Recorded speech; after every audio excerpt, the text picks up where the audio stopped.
Amém? Amém. Queria te convidar a abrir a sua Bíblia na carta aos Hebreus, capítulo de número 10, verso de número 24.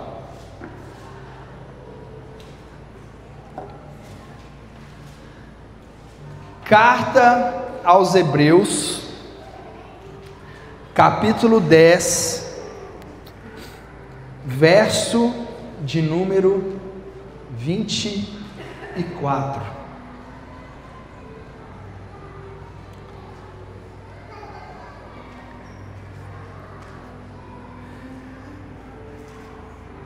Está escrito assim: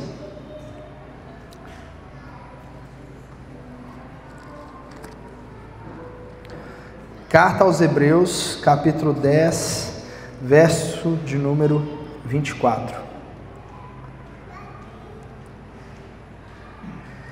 E consideremos uns aos outros para nos incentivarmos ao amor e às boas obras. Não deixemos de reunir-nos como igreja, segundo o costume de alguns, mas procuremos encorajar-nos uns aos outros, ainda mais quando vocês veem que se aproxima o dia. Se continuarmos a pecar deliberadamente, depois que recebemos o conhecimento da verdade, já não resta sacrifício pelos pecados, mas tão somente uma terrível expectativa de juízo e de fogo intenso, que consumirá os inimigos de Deus. Amém? Feche seus olhos, baixe sua cabeça. Jesus, nós queremos te louvar, te bendizer e te agradecer, porque esse dia foi um dia criado pelo Senhor, um dia onde nós podemos nos regozijar no Senhor, nos alegrar no Senhor, um dia onde nós podemos derramar o nosso coração diante do Senhor. Deus, nós estamos aqui, Pai, e pedimos que o Senhor possa nos dar paz, humildade, quebrantamento, contrição. Os nossos corações, Pai, querem ser tocados pelo Senhor. Que o Senhor possa ministrar-nos através da Tua palavra. É o que nós te pedimos, em nome de Jesus. Amém. Amém? Querido, você conhece crente de IBGE?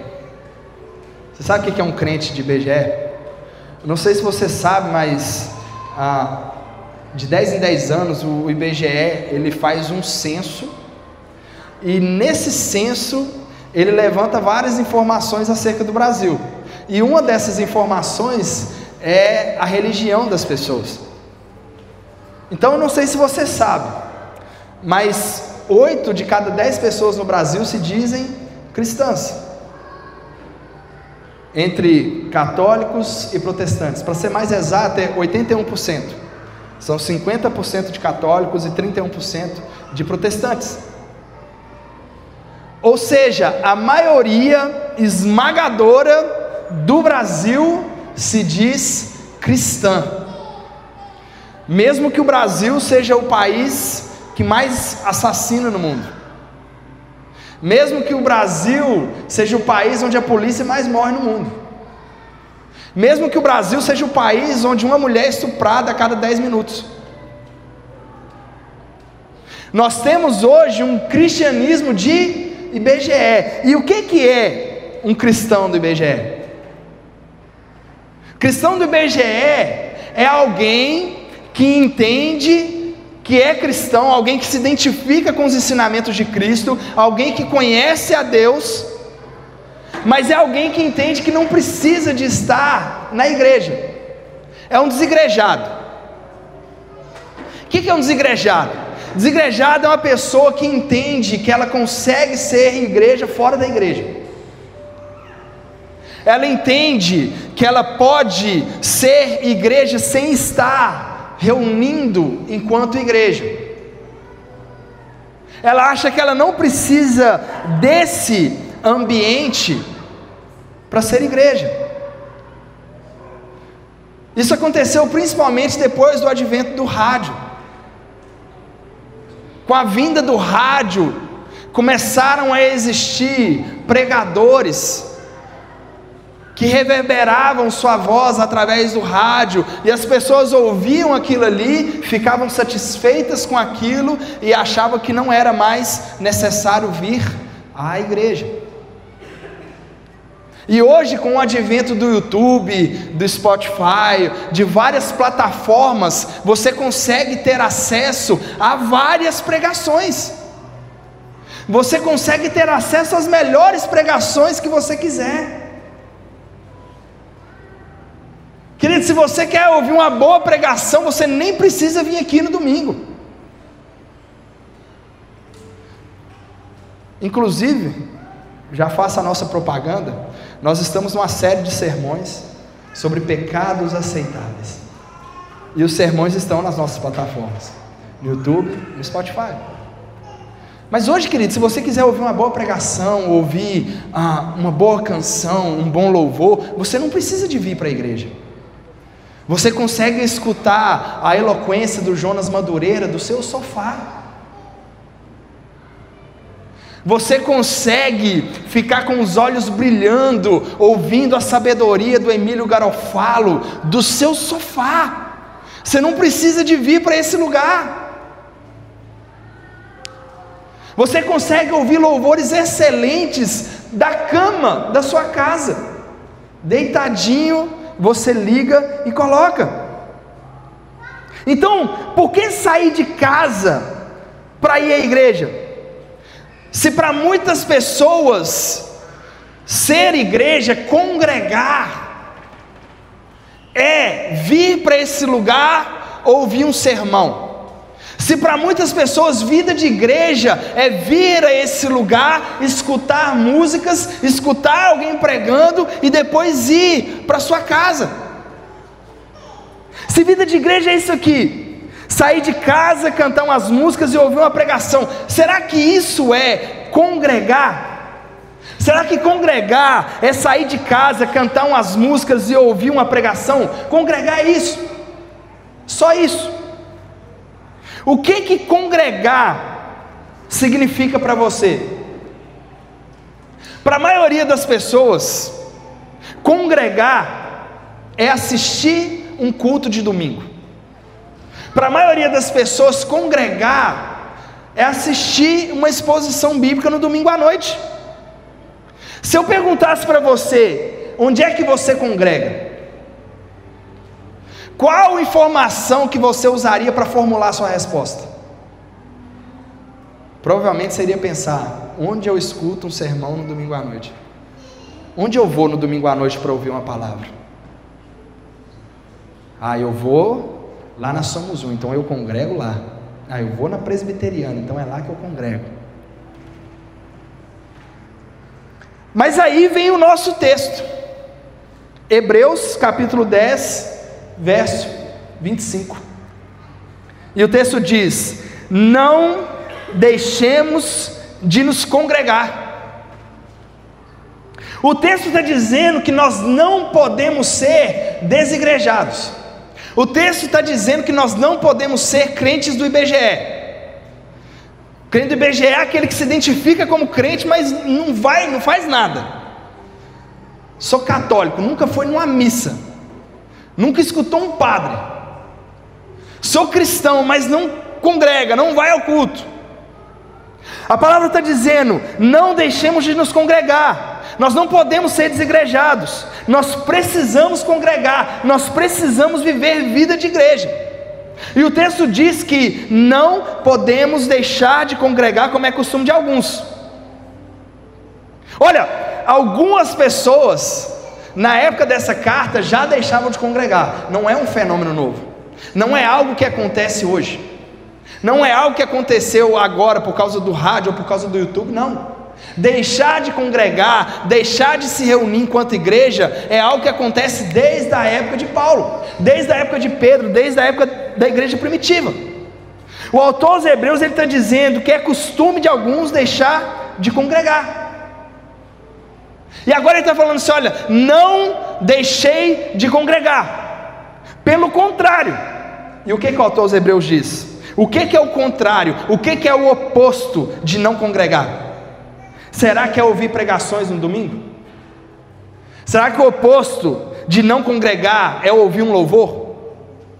Será que o oposto de não congregar é dar o dízimo, ou é estar na EBD para ouvir a exposição do domingo de manhã?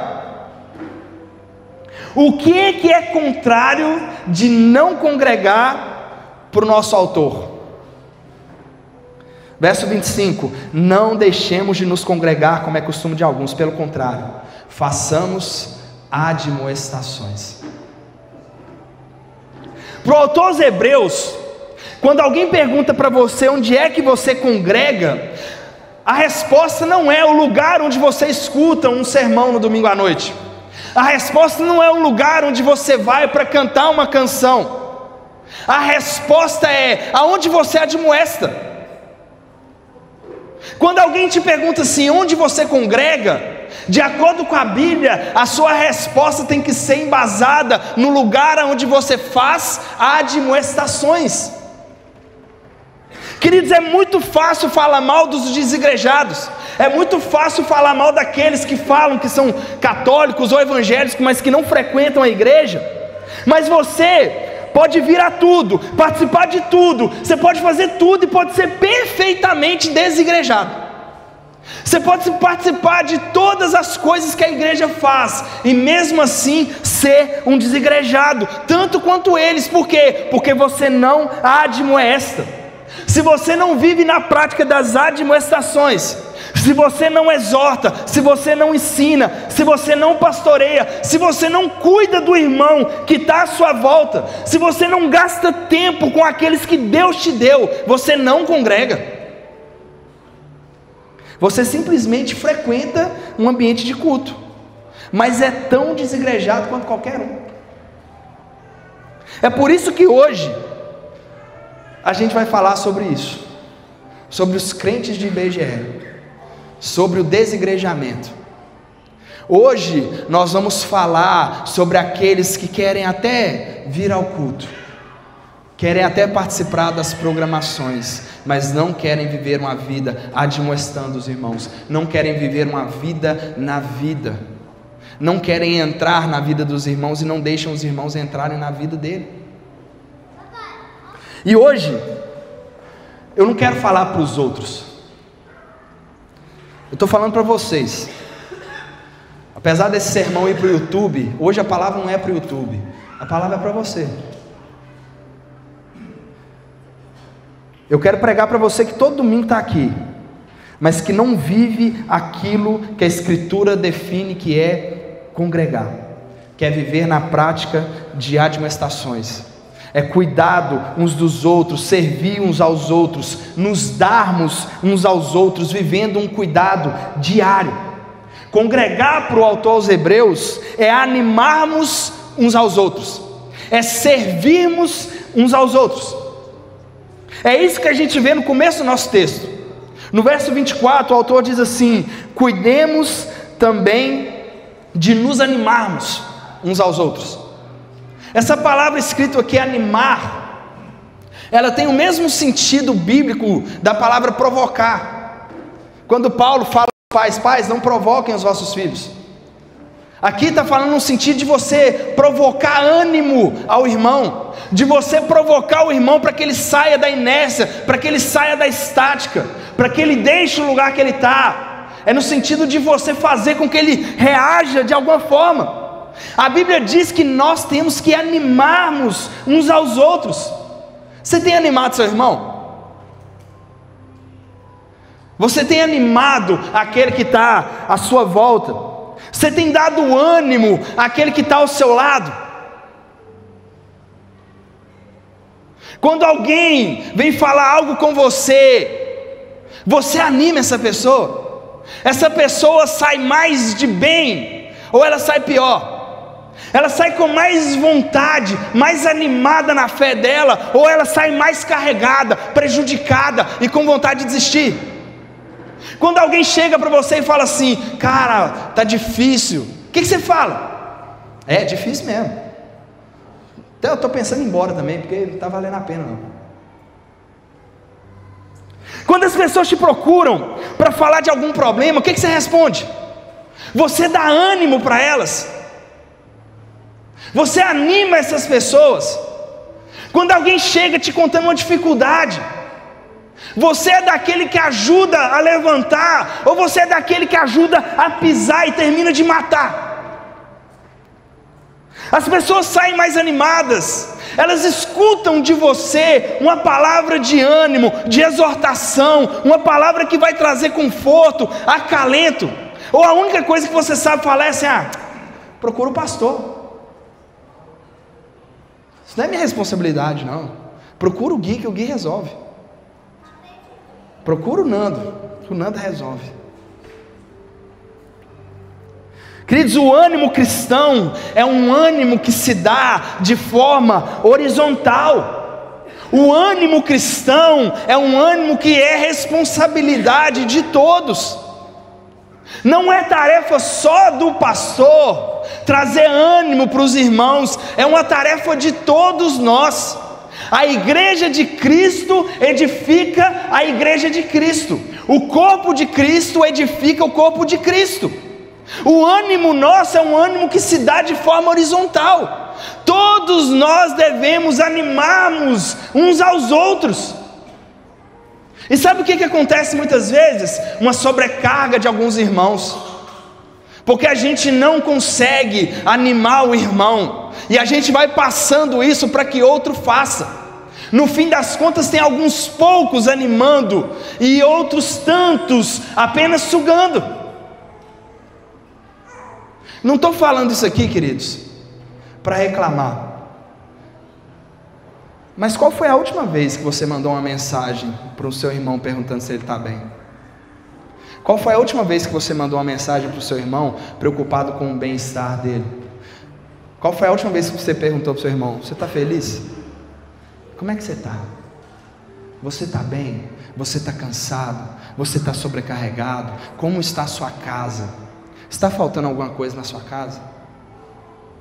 Qual foi a última vez que você mandou uma mensagem para o seu pastor e perguntou ao seu pastor: pastor, você está bem? Como que você está? Você está precisando de um abraço?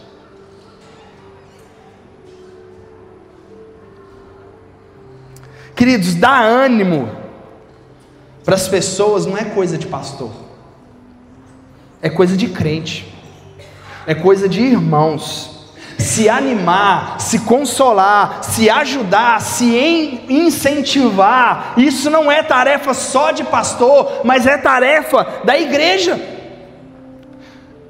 Olha o que Paulo fala aos Colossenses, capítulo 3, verso 16: a palavra de Cristo habite em vós abundantemente, em toda sabedoria, ensinando-vos e admoestando-vos uns aos outros com salmos, hinos e cânticos espirituais, cantando ao Senhor com graça em vosso coração.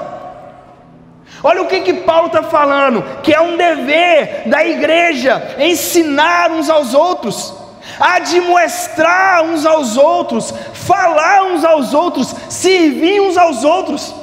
Paulo está falando assim: olha, a palavra do Senhor, ela habita mais ricamente em vocês.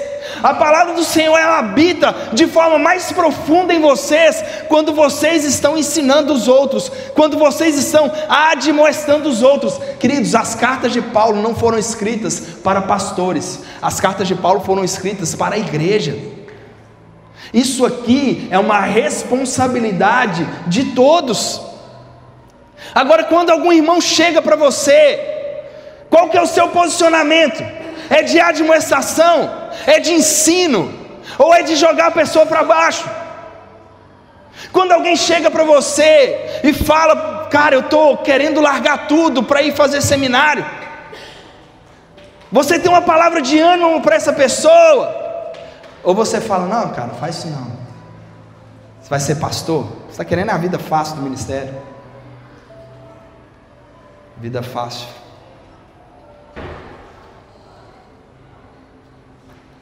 Qual que é a nossa palavra? A palavra de Cristo habita na igreja não é só quando os púlpitos são fortes.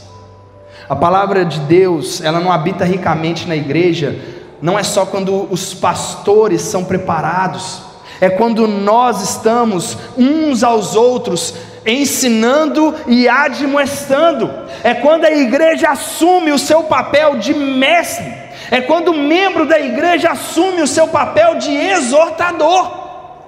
Muitas vezes as igrejas são fracas, muitas vezes os irmãos estão doentes, muitas vezes os irmãos estão estagnados na fé, não é porque está faltando boa pregação, é porque está faltando bons irmãos.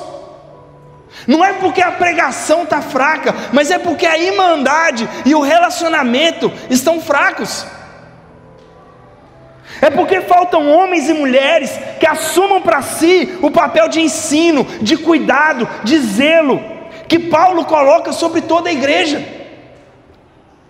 Quanto tempo que você tem gastado e empenhado para poder cuidar dos irmãos? Ao invés disso, queridos, a gente fica colocando dificuldade. Quantas vezes a gente não está disposto a abrir a nossa casa, a abrir a nossa vida, por quê? Porque fazer isso vai exigir de nós, que nós coloquemos os irmãos na nossa agenda, que a gente se coloque na agenda dos irmãos, que nós tenhamos relacionamento. Mas não, a gente arruma desculpa para tudo. Ai, a minha casa está bagunçada, ai, minha casa está arrumada, eu preciso deixar minha casa assim, um brinco para que eu receba um irmão. Só que quando o seu filho acorda, você não limpa a casa toda para o seu filho estar lá, porque ele é família. Mas a gente coloca várias e várias dificuldades para a gente poder ter os irmãos no nosso relacionamento. A gente não tem tempo, a gente não tem dinheiro, a gente não tem recurso, a gente não tem nada. Quando é para ter relacionamento, a gente tem uma dificuldade gigantesca. Querido, você é um mestre de Deus, você é um exortador de Deus, você é um animador de Deus. Se você não assume esse ministério, a palavra de Cristo não cresce na igreja, porque não é só função de ministros, é função de irmãos. Aquele texto que os crentes gostam muito de usar: não vos embriagueis com vinho. E a segunda parte: mas enchei-vos do Espírito. Sabe o que Paulo está falando? Paulo está falando assim: irmãos, não se embriaguem com vinho, no qual há dissolução, mas enchei-vos, enchei os irmãos. Ele não está falando assim, mas se encha do Espírito. Sabe por quê? Porque encher do Espírito é algo que nós fazemos em comunidade. Encher do Espírito é algo que nós fazemos como igreja. É sua responsabilidade encher os irmãos do Espírito Santo. É sua responsabilidade ser um instrumento nas mãos de Deus para que os irmãos sejam edificados. 1 Tessalonicenses 5, verso 11 e 14 diz assim: por isso, exortai-vos uns aos outros e edificai-vos uns aos outros, como também o fazeis. Rogamo-vos também, irmãos, que admoesteis os desordeiros, consoleis os de pouco ânimo, sustenteis os fracos e sejais pacientes com todos. Queridos, aqueles irmãos que vivem de forma desordenada na igreja, eles não são repreendidos pelos pastores, são repreendidos pela igreja. Aqueles irmãos que estão desanimados, não são animados só pelos pastores, são animados pela igreja. Aqueles irmãos que estão fracos, não são sustentados só pelos pastores, mas pela igreja. Paciência não deve ser exercida só pelos pastores, mas por todos nós. É isso que Paulo está falando. Paulo está falando assim: igreja, é uma responsabilidade de vocês. E o texto, queridos, diz, o texto que a gente está lendo de Hebreus, no verso 25: não deixemos de nos congregar, como é costume de alguns, pelo contrário, façamos admoestações. Nós não devemos deixar de congregar. Antes, o que a Bíblia está falando que nós devemos fazer? Ser admoestados. É isso que a Bíblia está falando? Não deixeis de congregar, antes sejam admoestados. Não deixei de congregar como é costume de alguns, antes façamos admoestações. Nós devemos ser admoestadores. Reparem que a escrita aqui, ela coloca em uma linguagem ativa. O contrário de congregar não é receber algo, mas é dar algo. O contrário de congregar não é ser um crente consumidor, chupa-cabra, que vem para a igreja e suga as energias da igreja e não dá nada. O contrário de congregar é vir aqui e dar alguma coisa. A igreja não é um restaurante onde as pessoas vêm, se alimentam e se fartam quanto podem e depois vão embora. A igreja é um lugar onde a gente vem aqui e se entrega, onde a gente derrama para que outros sejam edificados. Querido, será que você é um crente chupacabra? Esse ia ser o título da minha exposição, confessar para os irmãos. Mas a minha esposa falou que ia ficar muito feio. Mas será que você é um crente sanguessuga? Um crente que só quer sugar. Você só quer absorver o máximo que você puder. E você está até gordo de tanto que você absorve. E você nunca libera nada para ninguém. Queridos, Deus não nos chamou para ser represa. Ele nos chamou para ser rio. Ele falou que de nós ia sair um rio de águas vivas. Ele não nos chamou para represar. Ele nos chamou para liberar. Queridos, admoestar significa encorajar, consolar, confortar. Quando foi a última vez que você encorajou alguém? Quando foi a última vez que alguém veio trazendo para você algo que Deus estava despertando no coração dele e você encorajou essa pessoa e você trouxe coragem? Qual foi a última vez que você consolou um irmão que estava em dificuldade, passando por uma situação de fragilidade, de problema? Qual foi a última vez que você confortou um irmão? Queridos, eu falo isso, queridos, eu falo com tristeza. Recentemente uma irmã nossa aqui perdeu um ente da família. Eu não pude ir, eu estava trabalhando. Eu não sou um pastor sustentado pela igreja, então eu não fico integralmente pela igreja, eu preciso trabalhar. E sabe, queridos, eu mandei uma mensagem para essa irmã, eu falei: sua irmã, eu queria muito estar aí com você, mas eu não posso. Eu estou trabalhando agora. E foi muito rápido, velório, já foi o enterro. E a tristeza do meu coração de saber que ninguém estava lá no velório dessa irmã. Não teve uma pessoa que parou para se preocupar em ir lá e consolar ela no momento de perda e de luto dela.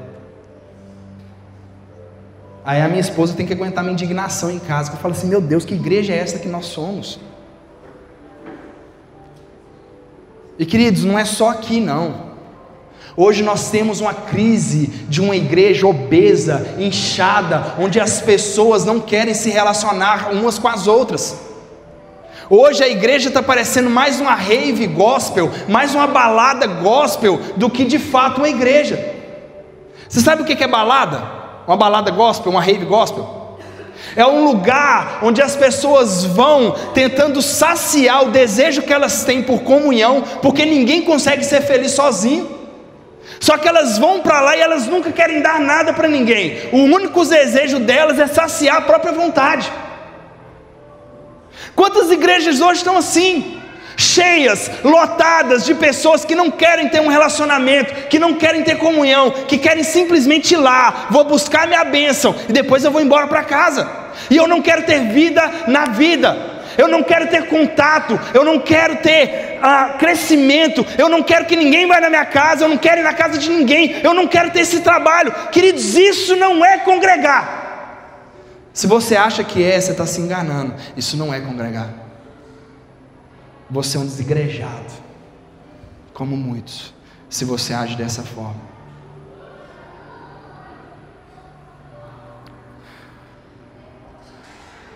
Romanos capítulo 15, verso 14, diz assim: eu próprio, meus irmãos, certo estou a respeito de vós, que vós mesmos estáis cheios de bondade, cheios de todo conhecimento, podendo admoestar-vos uns aos outros.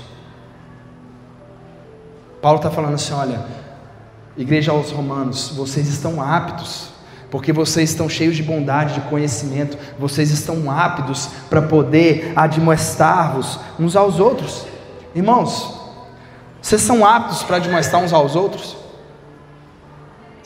Vocês estão cheios de bondade, vocês têm conhecimento.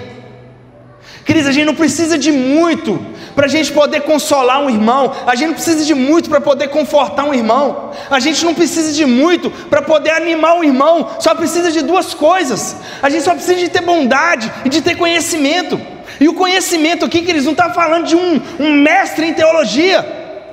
Você só precisa ter um conhecimento de quem Jesus é, do que Ele fez por você e do que Ele é capaz de fazer por alguém que está passando por um momento difícil. Sabe por que muitas vezes a gente não admoesta?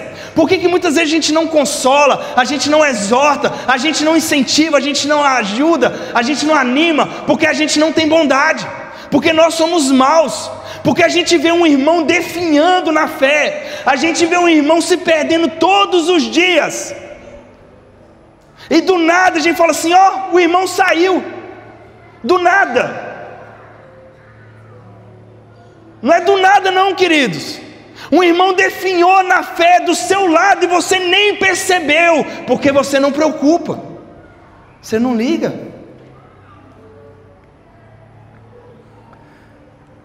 Sabe por quê, queridos? Que a gente não assume esse compromisso? Porque nos falta bondade, nos falta conhecimento. Quando a gente vem para esse lugar, a gente só quer comer, a gente só quer se alimentar, e a gente não dá nada. Não gastamos nada com os outros, não entramos na vida do irmão, não deixamos o irmão entrar nas nossas vidas. A gente age igual um crente chupa-cabra, que só recebe, mas nunca dá, que só suga, mas nunca doa, que só se alimenta, mas nunca é alimento para os outros.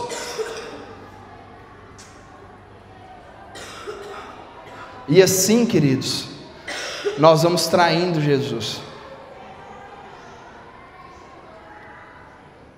Jesus falou com Judas: você vai me trair. E Judas não estava traindo Jesus na sacola. Judas não estava traindo Jesus roubando o dinheiro da sacola. Judas estava traindo Jesus na mesa, no pão. Judas estava traindo Jesus no alimento. Judas estava traindo Jesus porque ele estava indo para a relação como alguém que quer se satisfazer e não em benefício do outro. As nossas esposas, os nossos filhos, os nossos amigos estão sendo traídos por nós, porque nós somos aqueles que entram para a relação não para que o outro seja edificado, não para que o outro seja consolado, mas para o nosso próprio bem. E a gente segue traindo os irmãos.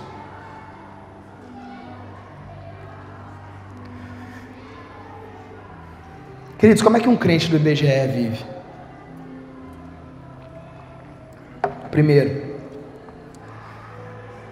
o crente do IBGE, ele vive longe do amor.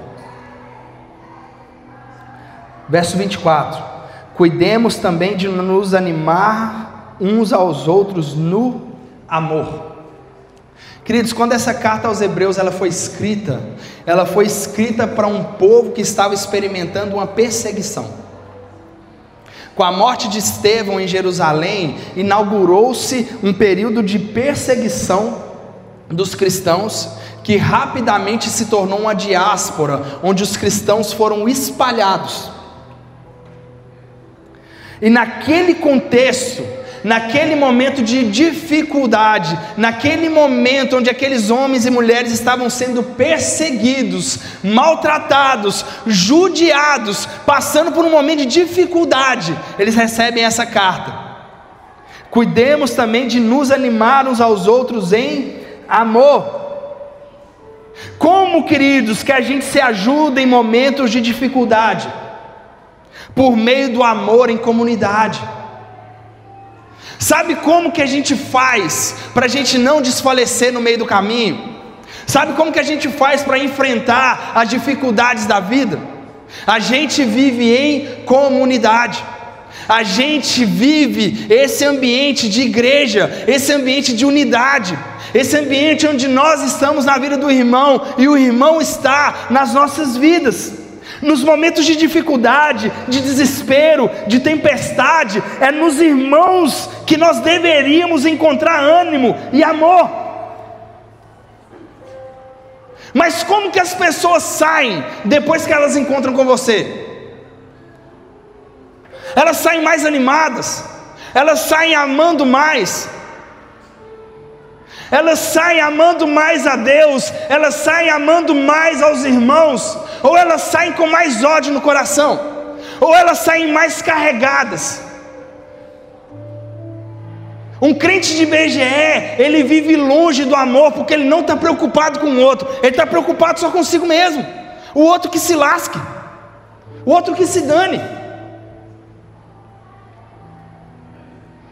Quando as pessoas te contam algo de ruim, quando elas falam que alguém feriu elas, quando elas falam que alguém machucou, quando elas falam que alguém traiu, que aconteceu alguma coisa, elas saem de perto de você mais consoladas, ou elas saem de perto de você mais injuriadas, elas saem mais bravas, elas saem mais preparadas para guerrear e atacar. Elas saem de uma conversa com você amando mais parecida com Jesus, ou mais parecida com o capeta. Elas saem amando mais ou saem mais inflamadas? Elas saem mais apaixonadas por Jesus e pelos irmãos, ou elas saem mais iradas, invejosas, fofoqueiras, briguentas? Um crente do IBGE, ele vive longe do amor. Ele não consegue animar os outros ao amor. Segundo lugar, o crente do IBGE, ele vive longe das boas obras. É o que a gente vê aí no verso 24. Cuidemos também de nos animar uns aos outros no amor e na prática das boas obras. Queridos, as boas obras também são animadas em comunidade. Se nós somos comunidade, se nós somos igreja, se nós vivemos como família, nós nos incentivamos a fazer aquilo que é certo, nós nos incentivamos a fazer aquilo que é correto, nós incentivamos os irmãos a fazer aquilo que é bom, a fazer aquilo que é justo, aquilo que é honesto. Como que as pessoas saem depois que elas conversam com você? Sem comunidade nós somos incapazes de fazer coisas úteis para Deus. Sem comunidade nós somos incapazes de produzir algo que é bom. O problema, queridos, é que ao invés de nós nos reunirmos para incentivar os irmãos às boas obras, a gente se reúne nos horários de atividade da igreja para comemorar aniversário. A gente se reúne na hora dos cultos da igreja para ir para outros lugares. A gente despreza a frequência nos cultos. A gente gasta recursos com entretenimento e outras coisas, e poucas coisas com a obra de Deus. A gente trata a vida de igreja como se fosse uma bobagem. A gente não entra de fato num processo de nos incentivar a fazer o que é bom. E eu sei disso, porque eu conheço os irmãos.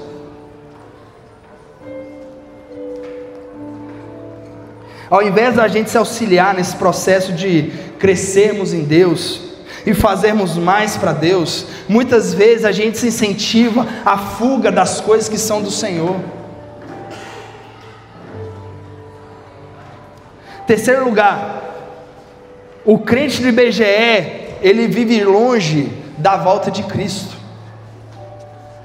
Verso 25: não deixemos de nos congregar como é costume de alguns, pelo contrário, façamos admoestações, ainda mais agora que vocês veem que o dia se aproxima. Não deixemos de congregar, antes vivamos na prática das admoestações. Por quê?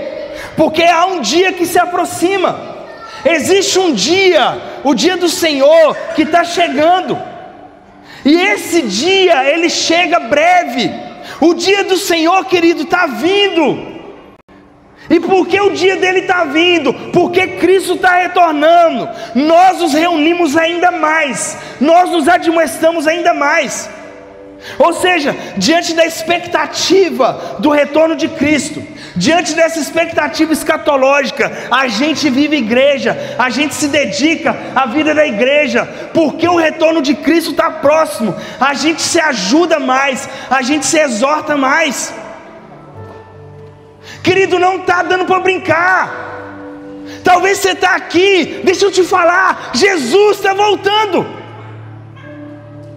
E se você continuar brincando de crente, Ele vai voltar e você vai olhar para Ele com tristeza. Você vai olhar para Ele com lamentação. Você vai olhar para Ele com arrependimento, porque você brincou de ser crente.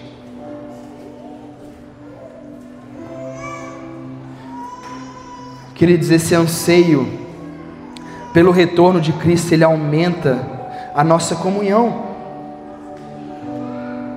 Quando a gente entende que essa vida é breve, que essa vida é passageira, que isso aqui não é nada, que o Rei está voltando, a gente para com as nossas palhaçadas.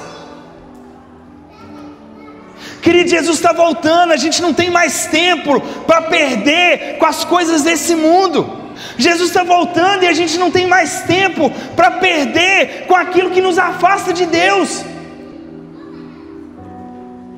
A gente deveria, queridos, nos incentivar com esse entendimento de que o Rei está voltando. Queridos, Ele vai voltar, Ele está vindo.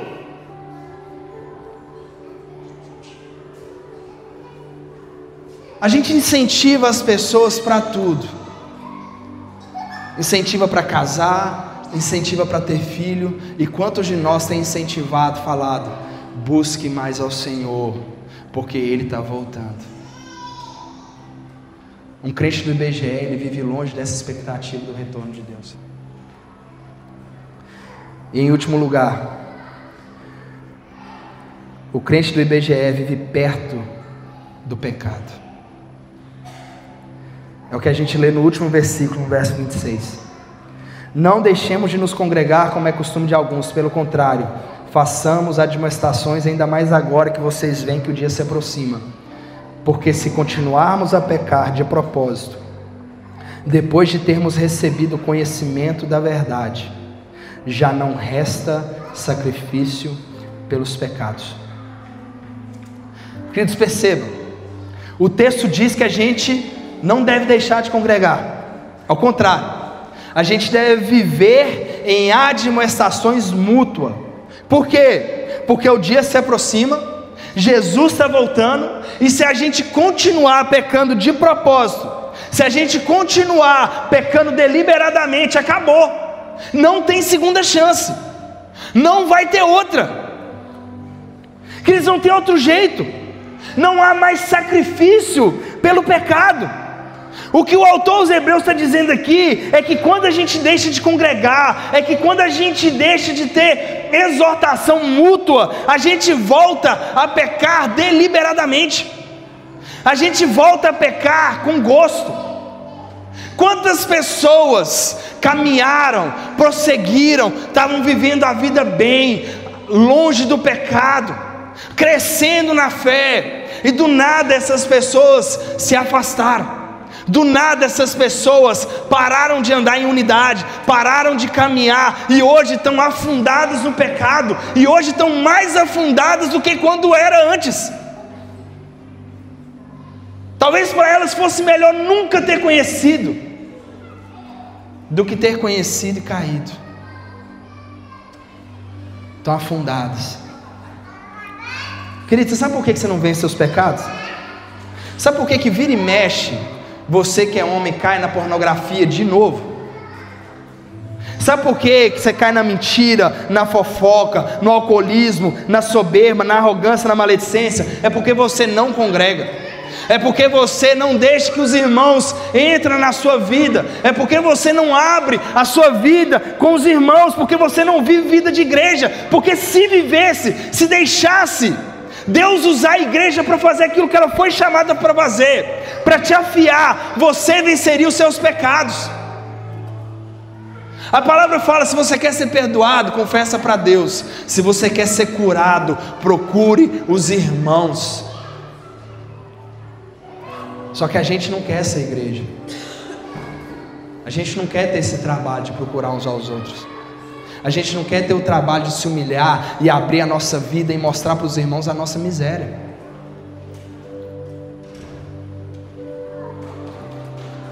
Querido, ser um desigrejado é só o primeiro passo, é só o primeiro estágio para a apostasia, para a gente se tornar um apóstata da fé. Abandonar a vida de igreja é o primeiro passo para abandonar a vida da fé, porque ninguém afia você e você não afia ninguém.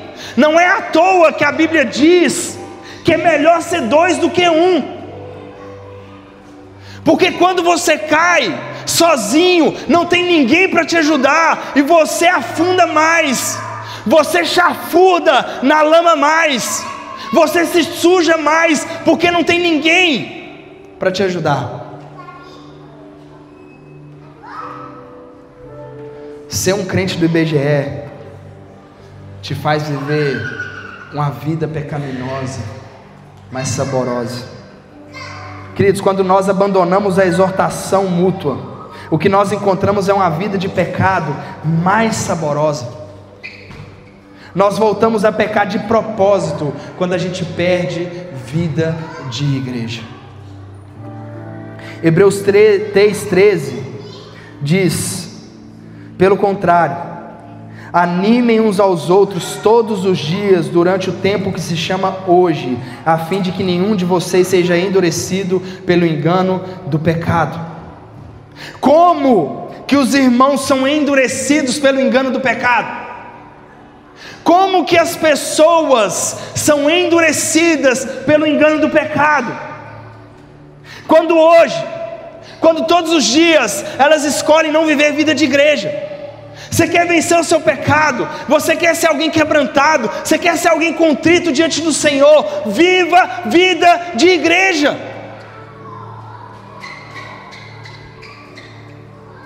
Todos os dias, quando nós fazemos a nossa rotina diária de animar os irmãos da igreja, a gente vai se afastando cada vez mais do pecado. Queridos, talvez você entrou aqui hoje achando que congregar é simplesmente estar aqui hoje assistindo a mensagem. Talvez você está achando que congregar é participar das programações do culto. Se você não entra na vida dos irmãos e você não permita que os irmãos entrem na sua vida, você é um desigrejado. Você é um crente do IBGE. O contrário de não congregar não é vir para o culto. O contrário de não congregar é viver uma vida de admoestação, de ânimo, de exortação, de incentivo dos irmãos ao amor e às boas obras. Sabe, queridos, eu pago um preço muito caro para falar o que eu estou falando para vocês. Muito. Talvez eu te perca hoje aqui. Talvez depois disso aqui você fala assim: não vou nem voltar na igreja, porque o pastor não acha nem que eu sou crente. Mas eu preciso te falar a verdade, querido. Porque caminhar sem igreja é caminhar sem família. Caminhar sem igreja é o primeiro passo para nós abandonarmos o amor. Eu te consigo falar 100 pessoas conhecidas que deixaram de congregar, que deixaram de ter relacionamento, que deixaram de incentivar e de ser incentivado pela igreja e que hoje estão perdidos, que hoje estão afastados dos braços do Senhor. Queridos, não existe salvação fora da igreja. Deus, quando Ele vier para buscar, Ele não vai buscar uma verruguinha que está fora do corpo, Ele vai vir buscar uma noiva, uma igreja.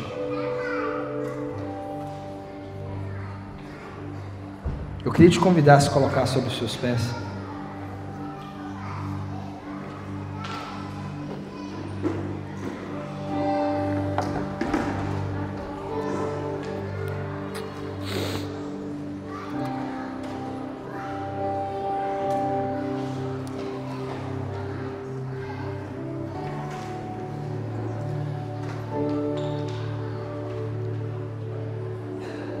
Queridos, eu não sei como é que você entrou aqui essa noite.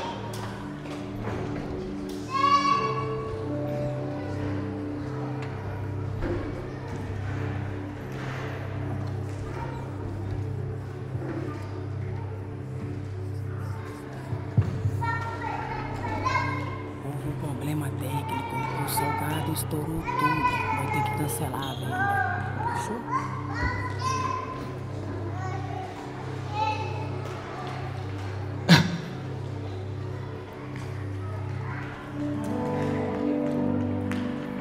Fecha seus olhos, querido.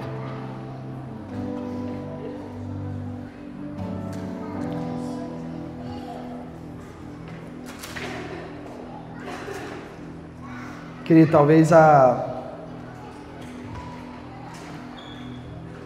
pior coisa para um crente genuíno, talvez a pior coisa para um cristão genuíno é ver alguém da família se perdendo e não podendo fazer nada. Quantas mães eu acompanho que estão chorando por causa dos seus filhos e os filhos estão indo para o inferno? Quantos irmãos eu conheço que estão chorando por causa dos seus pais e os pais estão indo para o inferno? Congregar não é vir para o culto. Se você não tem vida de igreja, se você não admoece, se você não exorta, e se você não tem vida na vida, você não está congregando.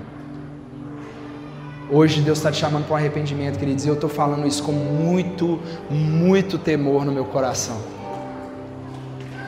Vocês são irmãos para mim, vocês são família para mim, e se vocês são família, eu preciso falar a verdade.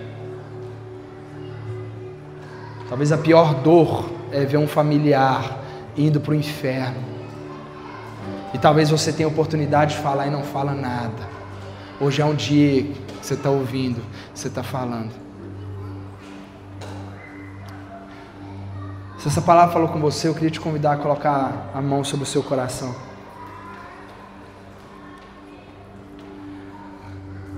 Senhor Jesus, nós não somos nada sem Ti, Senhor. E nós não somos nada sem a Tua igreja, Pai.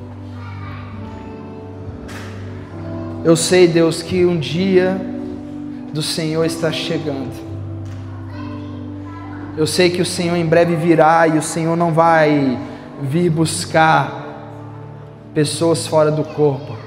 O Senhor não vai vir buscar várias noivas, várias igrejas. O Senhor vai vir buscar uma igreja. O Senhor vai vir buscar uma noiva. Deus, e hoje o Senhor trouxe um ensinamento sobre o que é de fato congregar.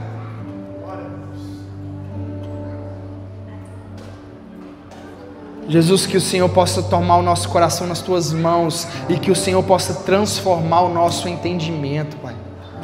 Deus, nós queremos ser igreja de fato. Nós não queremos ser crentes de IBGE, nós não queremos ser cristãos, Deus, nominais, que são apenas no nome, mas desejamos de fato ter uma vida de igreja, uma vida onde nós animamos os irmãos e onde somos animados pelos irmãos. Uma vida onde nós exortamos os irmãos e somos exortados pelos irmãos. Uma vida onde nós admoestamos e somos admoestados. Que o Senhor possa transformar o nosso coração. Que o Senhor possa transformar o nosso entendimento. Vir para o culto não é congregar. E nós queremos congregar de fato, Pai. Nós queremos ser igreja de fato, Senhor.